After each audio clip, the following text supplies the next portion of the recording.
I didn't realize I was black until I was pulled over. And how I was treated after that was like, yo, you need 2 cop cars right now? They're like, sir, put your hands on your head. They're like, what is that in your pocket? And I'm like, it's my chapstick. Here, put your hands back. I'm like, yo, it's not that serious. Yeah. We're in Prairie Village. This is a nice, respectable area. I live here, okay?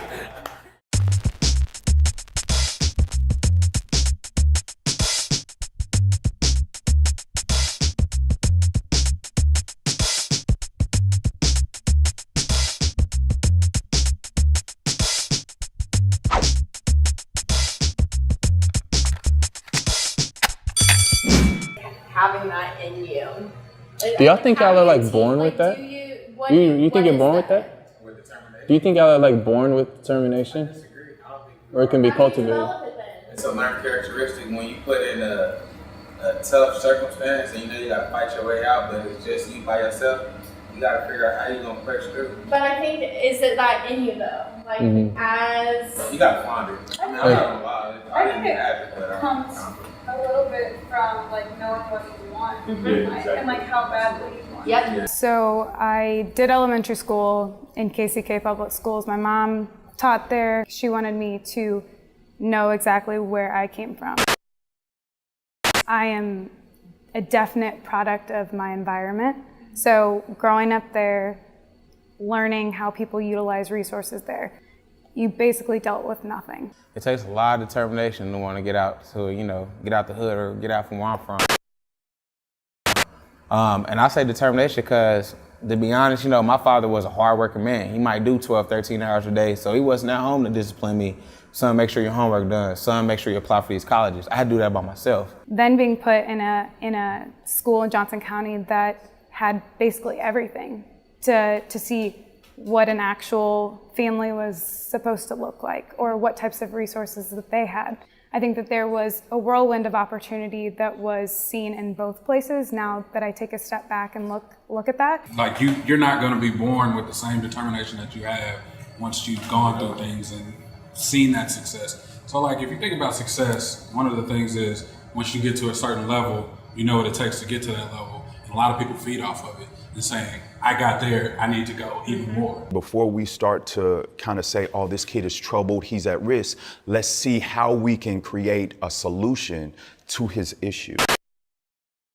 The conversations that these kids have or hear in their environment speaks more to them from me saying, man, you can do anything, right? He's like, yeah, but I came from my mom, right? And my mom doesn't tell me anything positive. Hell, I don't even see her say anything positive to her. But you trying to tell me I got talent? I grew up knowing, very young, that the harder I worked for something, if I really, really wanted it, if I really was persistent about it, that meant a lot to me. I had to do that on myself, and I feel like if you do have that self-determination in order to do that, sky's the limit. But again, you have to be able to find out what it is, not just even what you want, but like what are your natural strengths? What are your natural opportunities? Like what is it that you need help with? And find the people, the resources, the connections to help you. So for you, it all doubled down on the things you chose to do and the return that brought to you. Yeah. Interesting. So if you could pass that down, try to implement some way to give more student choice, what would that look like? I mean, I try to do that in my classroom every day. So lesson planning is something that's really challenging for me because I can't write out word for word what I'm gonna say to kids. Like who does that? Like whose life is like, okay, I'm gonna go talk to Nick Wiggins and it's on a script. Not trying to direct somebody somewhere, but trying to give them the tools to figure it out on their own. Whether choice, whether it be trade or whether it be college or whether it be straight to the workforce. I mean, the biggest thing is knowing what's out there. And I think as I've grown, I realized that there are a lot of resources and there's a lot of people that can make a lot of things happen. Yeah. You just have to know what it is. And sometimes you don't even have to know what it is, but you just have to know what you want. I usually pulse check, how's everybody feeling today? Yeah. What do you guys care about? My biggest question is what problems are you seeing in your life? Okay, let's try to tackle that.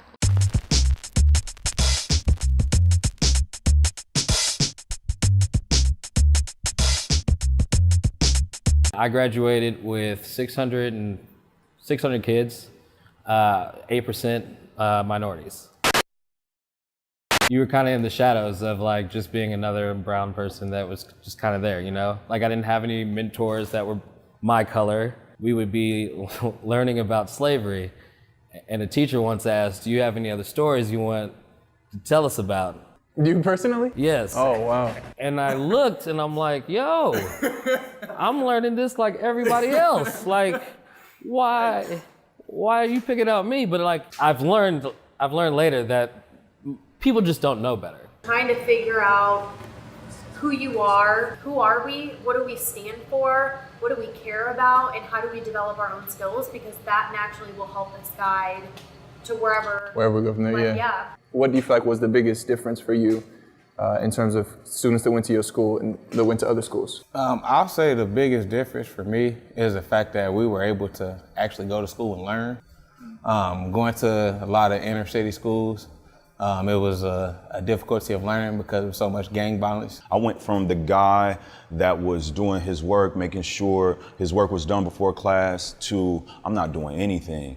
And if you say something wrong to me, we can go at it, right? And then that became, by mid-sophomore year, I didn't even make it my full high school. I had to go to a military school my sophomore year. I couldn't even go back to my high school. So it's without mentorship, we are just trusting in how we feel. I know your mother taught in the same district that you went to school in, and that happened to be in an urban environment. How did that play out for you, man? What impact did that have, knowing your mother was right around the corner? I think it's twofold. It's not just being my mom in the district, it's somebody that lives in the district with the students that live close to her, in proximity with her, and people that she may see on a day in and day out outside of the school. There was teachers that knew my mom from meetings and in-services and teacher meetings, everything. At the same time, I had teachers that cared because they knew that my mom was gonna hold me accountable. I think you have to know who you're working with. So from an educator perspective or from, a leader perspective, if you know the children and know what their goals are and know what they want, I think you know when to push certain buttons. I think you know when to let off. I think you know when to give them a little bit more fuel or care. It's not just in the school, it's in the community too. So whether it's I'll see you at church on Sundays, or I'll see you at my son's Boy Scout meeting or football practice or something, her question was always, how are you doing in school? How are the grades? What are the grades? And she was always pressuring. My friends hated coming to my house because they knew that was the question. So that expectation of like, I just need to know what I want, someone's gonna help me get there if I can verbalize it myself. When we're supposed to give extra effort, extra responsibility, extra accountability, it's like, but do I really feel like doing that, right? And so with a mentor, I realized, man, the most successful people are experts at doing things when they don't feel like it. You have teachers that will tell you to do certain things, but if you don't see them doing those same things, it doesn't really resonate. So if I can tell you that, hey, I'm gonna do this, this, this, and this, and you see it, follow through. It gives it that much more credibility.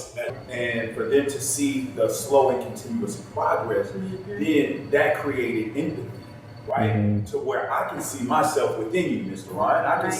I can see some things that I want for myself in what you do for you, right? So you talk so much about value. I see you after class, I see you vacuuming and then going to clean the bathrooms, right? So then that lets me know that in any kind of adversity or situation, you're trying to see how can I create value or put value within something. How do you develop your skill set, and how can we teach young people their skill sets earlier on? Like how do you harness your skill set? Ask questions. I think asking questions, looking for resources, but it's being resourceful and knowing what is it that I want to learn, what is it that I want to find, what is it that I want to develop, and you have to have the initiative to go look for it.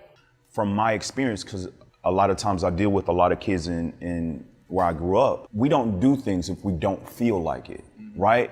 And that is probably the most damaging thing to our society, is that we don't do things even when we don't feel like it. Everything is based on how we feel at the moment.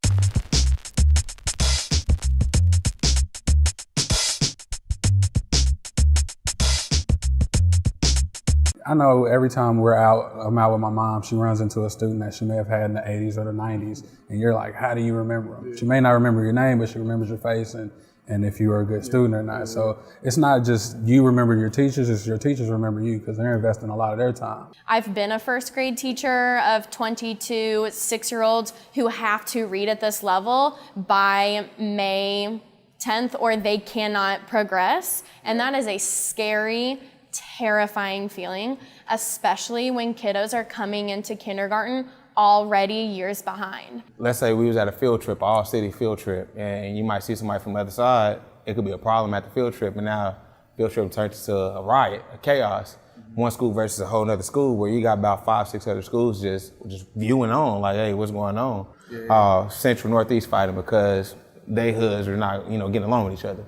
At our school, we didn't have that. It was a fact that despite that some people were from different areas, we knew we was there to learn. If you know where you want to go, you're going to be determined to get there. Yeah. But if you don't know where you're going or what you're doing or what you're good at, you're probably not going to be as determined. When you can see when anyone, young people, older, when they find something that they're like good at, it's like every obstacle just becomes opportunity now.